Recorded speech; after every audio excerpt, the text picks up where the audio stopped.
Aujourd'hui, je vous propose un petit tuto pour utiliser Geniali et sa fonction faire apparaître, disparaître, donc créer l'illusion que l'utilisateur va faire une fouille. Donc, pour ce faire, nous allons déjà changer notre fond. Donc, on va choisir un fond, voilà, peu importe lequel. Et puis maintenant, sur ce fond, on va dire que c'est le mur, un papier peint classique. Et sur ce papier peint, je vais y mettre des tableaux. Alors, pour aller chercher mes tableaux, je vais dans Google Images et je vais marquer tableau, oui, pourquoi pas Goya.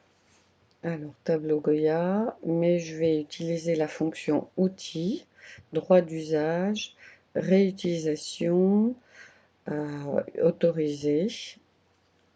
Voilà. Et donc, à ce moment-là, je vais choisir cette image-là, par exemple. Donc, je vais faire un clic droit, copier l'image. Je reviens dans mon Geniali et je fais coller. Pendant ce temps, je vais aller chercher d'autres images que je suis allée mettre dans mon ordinateur pour gagner du temps. Et vous montrer la deuxième possibilité pour récupérer des images, donc depuis son ordinateur, directement depuis Google Images. Voici. Et donc, je vais les glisser, déposer, glisser, déposer, glisser, et voici pour mes images. Donc, je vais les positionner un petit peu différemment. Donc, celle-ci est bien trop grande. Donc, voici mes différents tableaux.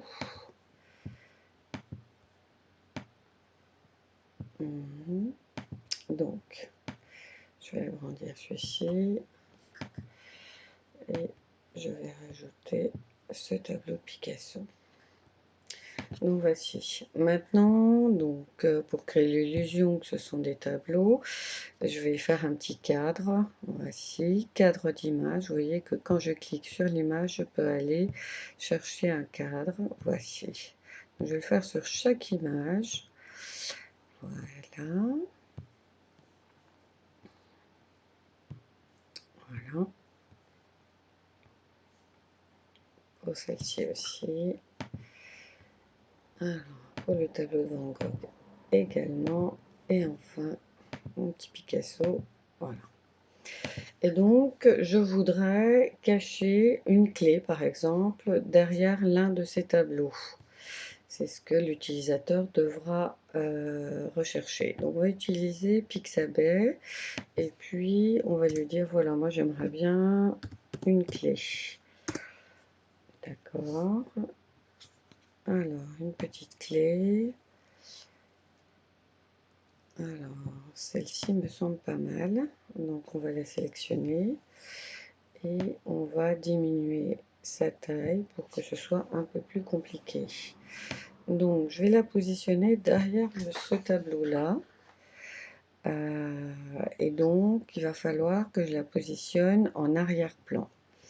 Donc, je vais aller dans Ranger et je vais la mettre en arrière-plan, tout au fond, derrière mon tableau. Voilà.